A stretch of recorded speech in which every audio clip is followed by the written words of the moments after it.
Well, Gleaves, you didn't tell me that I was going to get 3 hours tonight, but since you offered, you're not going anywhere, are you?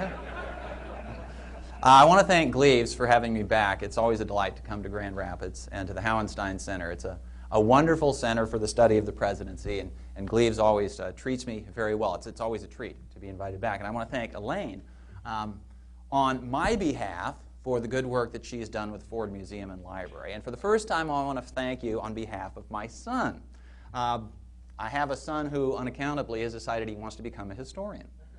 And he's in graduate school, he studies at Yale, and he is beginning research on his dissertation. And as a matter of fact, yesterday and today, he has been doing research at the Ford Archive Library in Ann Arbor. So I thank you on behalf of myself, on behalf of my family. As I say, I'm delighted to be here. I have spoken here in the past, and I thought it was a great experience. On each of those occasions when I've spoken, though, I've told you, or whoever was in the audience then, I've seen some familiar faces, about a project that I had finished. And so I felt a certain measure of expertise when I was speaking. Tonight, I'm going to be talking about a work in progress, and I'm going to be telling you what I think I know about Franklin Roosevelt. I don't claim to really know it yet, because Franklin Roosevelt, to a greater degree than anybody else I've studied, is a puzzle. And he was a puzzle to people in his day. He's been a puzzle to historians ever since. So I guess what I'm going to describe tonight is what I will call my search for Franklin Roosevelt. And I'm going to try out some ideas on you and see if they fly. If they don't fly, maybe they won't make it into the book. If they do, then maybe I'll go ahead with them. But I'm going to start off by telling, and I think I may start off the book this way. One of the hardest things about writing a book, and as Gleaves said, I teach writing, or at least I try to encourage students to pay attention to the writing and figure out how to tell a story, because what we in history do is we tell stories. And we historians tell stories that we try to base on facts. We stick to the facts and we tell the stories based on the facts. We still tell stories.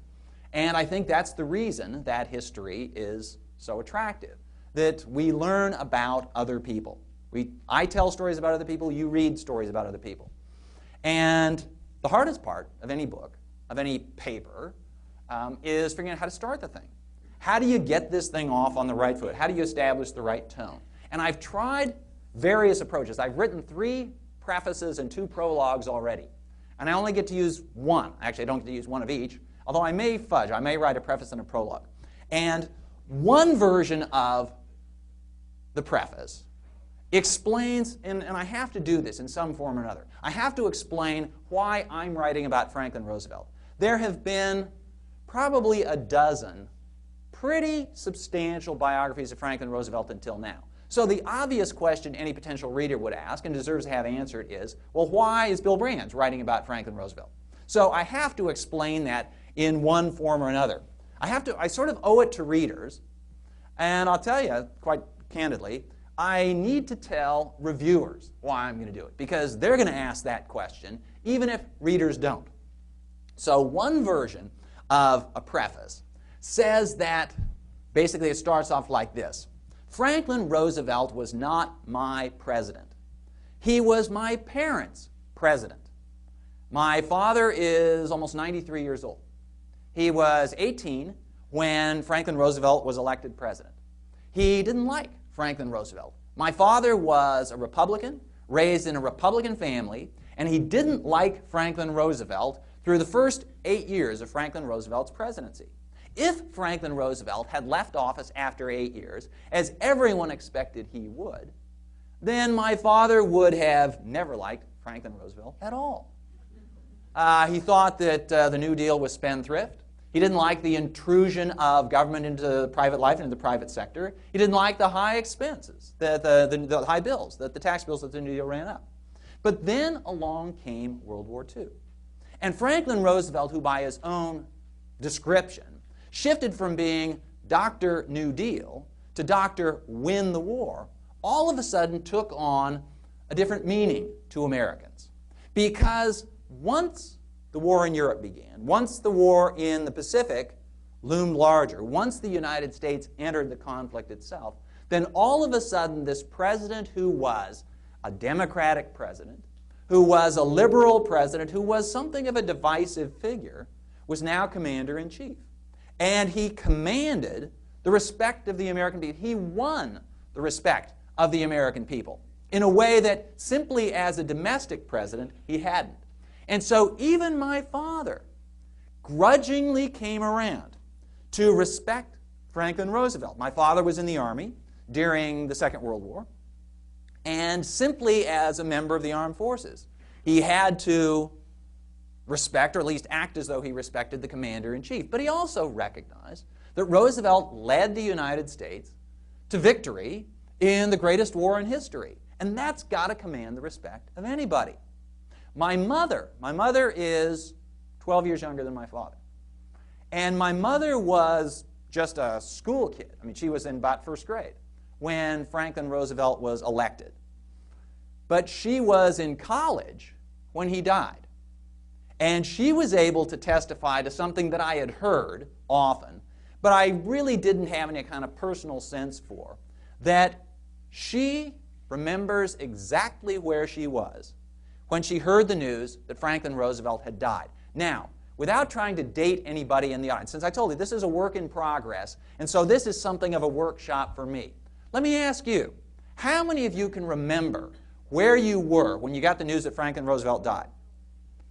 Okay, that's my sense that people of a certain age can remember. Now, actually, interestingly enough, I asked my father this question.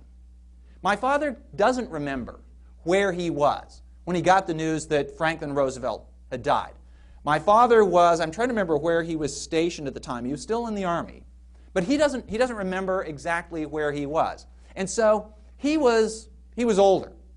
He was 32 years old at the time. My mother was 21.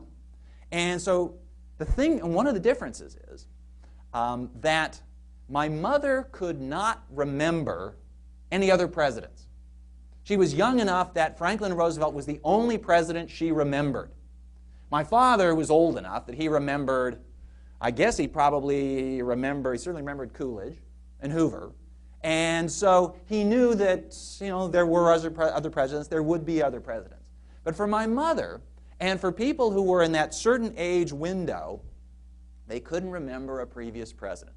Anyway, I was never particularly impressed with Franklin Roosevelt from what I knew sort of secondhand about Roosevelt.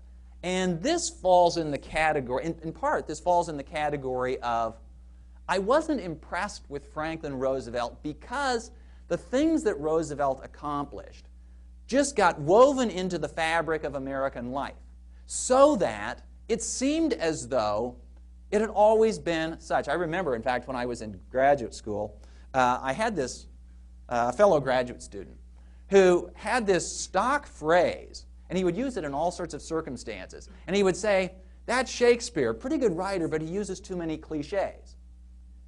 Well, of course, his point was that, no, they weren't cliches at the time that Shakespeare coined the phrases. Well, I felt that way about Roosevelt. And so, for example, I didn't realize what a big deal Social Security was. Because in my lifetime, Social Security had always existed. I didn't realize what a big deal the New Deal was. This notion that if there are problems out there that afflict American society, it is the responsibility of government to do something about it. Well, I grew up in the 1950s and 1960s. I was a child, sort of Lyndon Johnson's Great Society.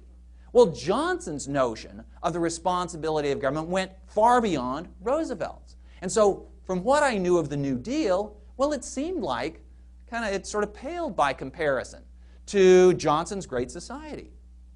And so, I began to think, well, okay, so what was a big deal about that? Even Roosevelt's leadership in guiding America to victory in the Second World War.